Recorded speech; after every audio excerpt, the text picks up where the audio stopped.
Sir నమస్కారం sir. నమస్తే. Sir 2 రోజుల నుంచి కూడా చంద్రబాబు నాయుడు గారి పైన తెలుగుదేశంకి ఫేవర్‌లో ఉన్న ఎన్ఆర్ఐలు గావచ్చు, లేకుంటే వాళ్ళ మీడియా గావచ్చు, ఒక రకంగా ప్రచారం చేస్తుంది. అంటే చంద్రబాబు నాయుడు గారు మారాలి అన్న ధోరణిలో వాళ్ళు వాళ్ళ అభిప్రాయాలను వ్యక్తం చేయడం చూస్తూ ఉన్నాం సార్. దీనికి కారణం ఏంటి? అంటే జీవీ రెడ్డి రాజీనామా కారణం అని కూడా చాలా మంది మాట్లాడుతున్నారు. అంటే ఒక మంచి లీడర్‌ని కాపాడుకోలేకపోయారు చంద్రబాబు నాయుడు గారు అని కూడా కొంతమంది విమర్శించడం చూస్తున్నాం ప్లాట్‌ఫార్మ్‌ల ద్వారా. మరి ఏం జరిగింది? మరి దీనిపైన చంద్రబాబు నాయుడు గారు మారాలన్న దీనిపైన మీ ఒపీనియన్ ఏంటి సార్? అంటే జీవీ రెడ్డి విమర్శలు చేసినప్పుడు హ్మ్. ఆయన ప్రస్తావించినటువంటి ఐఏఎస్ ఆఫీసర్‌ని ఇమ్మీడియేట్‌గా హ్మ్. ఆయన్ని జనరల్ సర్వీసెస్‌కి పంపించేసి, జనరల్ అడ్మినిస్ట్రేటివ్ సర్వీసెస్‌కి రివర్స్ చేసేసుంటే సరిపోయేది కదా! ఎందుకు విషయాన్ని ఇక్కడి దాకా తెచ్చారు అనేది ఒకటి. రెండోది, ఆయన పార్టీ కోసం చాలా చేశాడు గత 3 ఏళ్ల నుంచి. అంటే పార్టీ అధికారంలో లేని టైంలో కూడా ఆయన మీడియా ఛానల్స్‌లో మాట్లాడటము, పార్టీ గురించి, పార్టీ వైఖరిని ప్రజల్లోకి తీసుకెళ్ళటానికి చాలా కృషి చేశాడు. అలాగే చంద్రబాబు గారు అరెస్ట్ అయిన సందర్భంగా ఎవరూ నోరు మెదపడానికి సాహసించని సమయంలో కూడా ఆయన గొంతు విప్పి మాట్లాడాడు. బలంగా ఆర్గ్యూ చేశాడు. మరి ఇంత చేసినటువంటి వ్యక్తికి ఇదా గౌరవం మనం ఇచ్చేది? కాబట్టి అతని రాజీనామాని, అంటే ఈయన రాజీనామాని ఆమోదించారా లేదా అనేది ఒకటి పక్కన పెట్టేస్తే, ఒకవేళ ఇబ్బంది కలిగించుంటే అది మాట్లాడి ఉండాల్సింది కదా పిలిచి. ఆయన నేరుగా నిర్ణయాలు తీసుకున్నట్టుగా ఎక్కడా కనిపించడం లేదని ఇప్పుడు జీవీ రెడ్డి తాలూకా ఆయన అనుయాయులు కొంతమంది మాట్లాడుతున్నారు. ఆయన్ని అభిమానించే వాళ్ళు మాట్లాడుతున్నారు. వాళ్ళేమంటారంటే, ఎప్పుడూ ఆయన సొంత నిర్ణయాలు తీసుకోలేదు, ఎప్పుడూ కూడా ఆయన సొంత నిర్ణయాలు తీసుకోలేదు, పార్టీ నాయకత్వానికి తెలిసి మాత్రమే మాట్లాడాడు ఆయన ఎప్పుడైనా సరే, ఏ విషయమైనా కానీ. ఇప్పుడు ఇక్కడ ఫైబర్ నెట్లో జరుగుతున్నటువంటి అక్రమాలు ఆయన దృష్టికి వచ్చిన విషయాలు కూడా ఆయన నేరుగా మంత్రి గారి దృష్టికి తీసుకెళ్ళిన తర్వాత మాత్రమే, ఏ ఫలితము లేదు అని భావించిన తర్వాత మాత్రమే మాట్లాడాడు తప్ప, ఆయన అక్కడ ఏదో ఉంది ప్రపంచం ముందు మాట్లాడాలి అంటే కొన్ని ప్రచారాలు జరుగుతున్నాయి. ఏం ప్రచారం అంటే, చాలా స్పష్టంగా ఆయన అక్కడ జరుగుతున్నటువంటి అక్రమాల గురించి బహిరంగ వేదికల మీద ముందుగా మీడియాతో మాట్లాడటం అనేది ముఖ్యమంత్రికి కొంత కోపం తెప్పించింది అనేది ఎస్టాబ్లిష్ అవుతోంది. ఇది వాస్తవం కాదు. ఆయన ముందుగా బయట మాట్లాడలేదు, లోపలే మాట్లాడాడు. లోపల సరైనటువంటి న్యాయం జరగకపోవడం వల్లనే బయటకు మాట్లాడాడు. ఇది ఇంటర్నల్, మన పార్టీలో ఇంటర్నల్గా జరిగినటువంటి లోపమే తప్ప, ఎక్స్టర్నల్గా ఆయన ఏదో వెళ్ళిపోయి పార్టీ పరువుని రోడ్డు మీద చేశాడు అని మాట్లాడటం కరెక్ట్ కాదు. ఈ కండిషన్స్లో ఇక్కడ ఇమడలేక, అంటే ఆయన వద్దు అని చెప్పిన తర్వాత కూడా నియామకాలు జరిగాయి. వాళ్ళని తీసేయండి అని చెప్పినా కానీ తీయలేదు. వాళ్ళకు వేతనాలు చెల్లించారు, నష్టం జరిగింది. ఆ నష్టాన్ని ఎవరు భర్తీ చేయాలి అనేది ఒక ప్రశ్న. రెండోది, వీళ్ళ అనవగాహనతోనూ వీళ్ళ అజ్ఞానంతోనూ చాలా వద్దు అని చెప్పినా కానీ కొన్ని బిల్స్ కట్టేశారు, కొన్ని చెల్లింపులు చేశారు. అవి అనవసరమైన చెల్లింపులు అయినప్పటికీ చేశారు. ఆ నష్టాన్ని ఎవడు భరించాలి? చైర్మన్గా ఉన్న సందర్భంలో నా మీద కదా ఇవన్నీ, ఫర్దర్గా బ్లేమ్ నా మీద పడుతుంది. వీళ్ళందరూ తప్పించుకుంటారు. ఆయన ప్రధానంగా 3 మీద ఆరోపణ చేశాడు. ఒకటి, నేరుగా దినేష్ కుమార్ మీద, ఐఏఎస్ ఆఫీసర్ అతను. అలాగే శశాంక్ అని ఇంకొక వ్యక్తి ఉన్నాడు, ఆపరేషన్స్ చూసే వ్యక్తి. అలాగే ఏవి కంట్రిబ్యూషన్ జరగలేదు అనేది ఒకటి ప్రధానంగా. అలాగే కొత్త సబ్స్క్రైబర్లను పెంచుకోలేదు, ఒక్కడిని కూడా పెంచుకోలేదు మనం. ఏ యాక్టివిటీ జరగటం లేదు ఇక్కడ. అలాగే దీనికి సంబంధించి ప్రెజర్ ఉంది, ఆపరేటర్స్ వైపు నుంచి విపరీతమైన ప్రెజర్ భరిస్తున్నాం. ఆ ప్రెజర్ భరించడానికి సిద్ధపడుతున్నాం, కానీ వాళ్ళకి చెప్పిన టైంకి చెప్పిన కంటెంట్ డెలివరీ చేయటం మీద మనం శ్రద్ధ పెట్టడం లేదు. దానికి ఏం చేయాలో కూడా మన దగ్గర ప్రాథమికమైనటువంటి అవగాహన కూడా లేదు. ఇంత ఇబ్బందికరంగా ఉన్నటువంటి పరిస్థితులని నేను ఎలా మోటివేట్ చేసి ముందుకు నడిపించగలను? వీళ్ళకి ఎక్కడెక్కడి నుంచో ఎవరెవరు సపోర్ట్తో ఉంది. ఇంతమంది ఇన్ని రకాల సపోర్టులతో ఇక్కడ ఉన్నవాళ్ళు నా మాట వింటారని నేను అనుకోలేదు. అందుకని నేను వెళ్ళిపోతున్నాను అని చెప్పేసి ఆయన ఓపెన్గా ఒక చోట ఎక్కడో మాట్లాడి ఆ లెటర్ పంపించేశాడు, అయిపోయింది. ఇప్పుడు ఈ లెటర్ని ఆమోదించడం అంటే, అంటే అంత క్లారిటీ ఉన్న వ్యక్తి. ఆయన ఎప్పుడూ కూడా ఏదైనా పద్ధతిగా చేసే మనిషి తప్ప పద్ధతి మీరి చేసే వ్యక్తి కాదు. అలాంటి వాడిని కాపాడుకోవాల్సింది పోయి ఎందుకు గెంటేస్తున్నారు? ఏదైనా ఉంటే అతన్ని పిలిచి కూర్చోబెట్టి మాట్లాడాలి. అతను ఆరోపణ చేసింది అధికారుల మీద.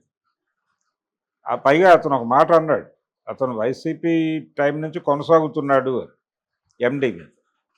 సో అతని మీద ఏదైనా ఉంటే మీరు విచారణ జరపచ్చు. ఈయన త్రూ జరగాలి ఏది జరిగినా. ఆయనకు చైర్మన్ పదవి ఇచ్చిన తర్వాత చైర్మన్ పదవి ఇచ్చాం, నువ్వు వెళ్ళి గదిలో కూర్చుని బయటికి వెళ్ళిపో అంటే కుదరదు కదా. ఆయన కొంచెం పట్టించుకుంటాడు. పట్టించుకున్నప్పుడు ఆయన మాటలు అవతల వాళ్ళు విన్నప్పుడు ఆయన ఏం చేస్తాడు? అక్కడ చేయలేని ఉద్యోగం ఎందుకు చేయాలని చెప్పి బయటకు వస్తాడు. అదే జరిగింది అక్కడ. అంటే వ్యవహారాలని ప్రాపర్గా డీల్ చేయటంలో అంటే ప్రభుత్వంలో ఏదో లోపం జరుగుతోంది. ఆ లోపానికి ఇలాంటి వ్యక్తి బలైపోతే ఎలాగా? ముందు ఆ లోపాన్ని రెక్టిఫై చేసుకోవడానికి ఏం చేయాలో అది ఆలోచించండి. బాబు గారు ఆయన గతంలో చాలా సమర్థుడే కానీ ఇప్పుడంత సమర్థవంతంగా ఉన్నారా అనేది అనుమానం ఇలాంటి సందర్భాల్లో వస్తోంది. ఆయన మీద ఏ ప్రెజర్స్ పనిచేస్తున్నాయో తెలియదు. కాబట్టి జీవీ రెడ్డి బయటకు వెళ్ళిపోవడం వలన నష్టం జరుగుతుంది అనివార్యంగా. ఆయన్ని మనమే బయటకు పంపించామనేది ఇప్పటికే వైసీపీ దీన్ని టేక్ ఓవర్ చేసింది. ఇష్యూ టేక్ ఓవర్ చేసి ఇంటర్నల్ వ్యవహారాలన్నీ రాసేస్తున్నారు. వాళ్ళు పేపర్లో రాస్తున్నారు, వాళ్ళ ఛానల్లో టెలికాస్ట్ చేస్తున్నారు. అలాగే వాళ్ళ సోషల్ మీడియా నెట్వర్క్స్లో ఈ మొత్తం వ్యవహారం మీద వాళ్ళు వ్యాఖ్యానాలు వెదజల్లుతున్నారు జనంలో. సో వాళ్ళ చేతుల్లో ఆయుధంగా మారుతోంది ఇష్యూ. ఎందుకు వాళ్ళ చేతుల్లో ఆయుధం పెడుతున్నారు మీరు అంటే ఎక్కడో సమన్వయ లోపం నడుస్తోంది.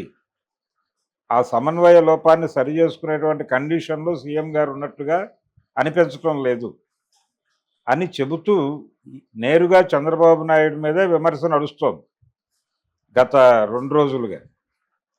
ఈ టార్గెట్ ఏమిటి అంటే చంద్రబాబు నాయుడు సమర్థవంతంగా లేడంటే ఆయన వయసు రీత్యా కావచ్చు, పాత తరం రీత్యా కావచ్చు. ఇప్పటికే పాత తరం నాయకుల్ని చాలామందిని పక్కన పెట్టారు. వాంటెడ్గానే యనమల రామకృష్ణుడు ఈ బ్యాచ్ మొత్తాన్ని కూడా పక్కకి పెట్టారు. ఈ పక్కకి పెట్టడంలో లోకేష్ క్రియాశీలక పాత్ర పోషించాడు అనేది వీళ్ళ అభిప్రాయం. ఇప్పుడు ఎవరైతే మాట్లాడుతున్నారో వీళ్ళందరూ అభిప్రాయం. ఏదో మేరకు ప్రభుత్వం పనిచేస్తుందంటే అది లోకేష్ చొరవ వల్లనే అని మాట్లాడుతున్నారు. ఈ మాటల వెనకాల ఉన్న ఉద్దేశం ఏంటంటే నాయుడు గారు మీరు తప్పుకొని లోకేష్కి బాధ్యతలు అప్పచెప్పేయడం బెటర్ అని చెప్పడం. ఇది కొంచెం అగ్రెసివ్గానే చెప్పే ప్రయత్నం చేస్తున్నారు. వీళ్ళు అగ్రెసివ్గా చెప్తున్నారు అనేది వైఎస్ఆర్సీపీకి చెందిన సోషల్ మీడియాలో కూడా వీటి మీద కథనాలు వచ్చినాయి. వాళ్ళు ఎక్కడి దాకా తీసుకెళ్లారంటే దీన్ని ఇది ఒక రకంగా వీళ్ళు కొంచెం హార్ష్గా మాట్లాడుతున్న మాట వాస్తవమే కానీ వీళ్ళు హార్ష్గా మాట్లాడుతున్న దాన్ని లీడ్ తీసుకుని వైసీపీ సోషల్ మీడియా ప్లాట్ఫామ్స్ మీద మేము గతంలో పార్టీ వ్యవస్థాపక అధ్యక్షుడినే కిందకు దించి మిమ్మల్ని ఎక్కించినటువంటి చరిత్ర ఉన్న పార్టీ ఇది. కాబట్టి ఏ క్షణమైనా మిమ్మల్ని తీసి లొకేషన్ ఎక్కించడం మాకు పెద్ద కష్టమేం కాదు అని వీళ్ళు రాసేస్తున్నారు ఉత్తరాల్లో అని కూడా వాళ్ళు వ్యాఖ్యానాలు చేసేస్తున్నారు. దీనికి మీ దగ్గర ఉన్న ఆధారం ఏమిటి అని అడిగితే ఇదిగో వీళ్ళు రాసినటువంటి సోషల్ మీడియాలో వీళ్ళు రాస్తున్నటువంటి రాతలే మాకు ఆధారం అని చెప్తున్నారు. అంటే అవతల వాళ్ళకి ఆ స్థాయి ఆయుధాలు ఎందుకు ఇస్తున్నారు మీరు అని వీళ్ళ గొడవ, పార్టీ గొడవ. ఇది ఇంటర్నల్గా చర్చించకుండా మీరు ఎందుకు బహిరంగ వేదికల మీద మాట్లాడుతున్నారు?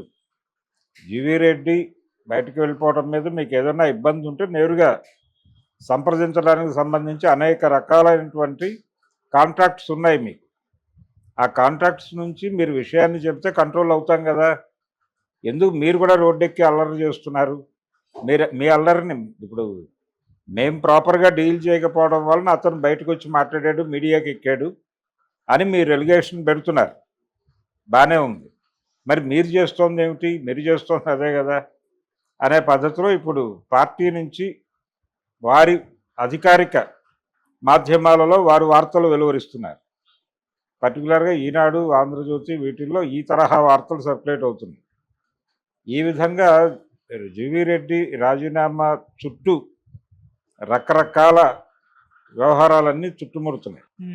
కానీ మొత్తం మీద కనిపిస్తున్నటువంటి ట్రెండ్ అయితే వైసీపీ వాళ్ళు కొంచెం అగ్రెసివ్గా వెళ్ళిపోయి పార్టీ వ్యవస్థాపక అధ్యక్షుడినే పక్కకు నెట్టేసిన చరిత్ర ఉంది మన పార్టీకి అని వాళ్ళు కొంచెం దూకుడుగా అనేసి ఉండొచ్చు. కానీ ఆ స్థాయి దూకుడుతనం అయితే కనిపిస్తోంది ఇక్కడ. అంటే ఒక ఒక నెమ్మదిగా పార్టీలో నాయకత్వ మార్పును కోరుకుంటున్నారా క్యాడరు అనే అభిప్రాయం కలిగే పద్ధతిలో ఈ ఉత్తరాలు ఉంటున్నాయి, వీళ్ళు రాస్తున్నటువంటి వ్యాఖ్యానాలు ఉంటున్నాయి. అందుకని జీవీ రెడ్డి వ్యవహారం పార్టీకి కొంచెం గట్టి ప్రమాదం తెచ్చే పరిస్థితి అయితే కనిపిస్తోంది. ఇది డెఫినెట్గా కొంత సీరియస్గా పట్టించుకోవాల్సిన అంశంగా మారింది. ఓకే, ఇది నష్ట నివారణ చర్యలు చేపట్టి ఇమ్మీడియట్గా అతన్ని పిలిచి కూర్చోబెట్టి ఆ రాజీనామా ఉపసంహరణ చేయించటము, లేకపోతే మరొకటో లేదు లోపల ఇన్సైడ్ అతనికి ఉన్నటువంటి ఇబ్బందులు ఏంటో కనుక్కుని ఆ ఇబ్బందుల్ని లేని వాతావరణం కల్పించి ఇంకెవరైనా సమర్థుడైనటువంటి వాడికి అప్పచెప్పి ఇతన్ని ఇంకొక చోట ప్లేస్ చేయటము, ఏదో ఒక అకామిడేషన్ జరగకపోతే దీని నష్టం చాలా ఉంటుంది అనే అభిప్రాయం అయితే కలిగించగలిగారు. ప్రభుత్వం వైపు నుంచి కూడా నష్ట నివారణ చర్యలు తీసుకోవడానికి కదలికలు మొదలైనవి. అంటే ఈ రాస్తున్న వాళ్ళని కంట్రోల్ చేస్తూ నష్ట నివారణ చర్యలు ఎలా చేయాలి అనే దాని మీద కూడా అంటే 2 పద్ధతుల్లో వాళ్ళు యాక్టివిటీ మొదలుపెట్టారు. అవి ఏ మేరకు ఫలితాలు ఇస్తాయి అనేది చూడాలి. ఈ యాంగిల్లో చూస్తే అంటే జీవీ రెడ్డి బయటకు వెళ్ళిపోవటం అనేది ఇది ప్రారంభం, ఇంకా చాలామంది వస్తారు అని మాట్లాడేస్తున్నారు.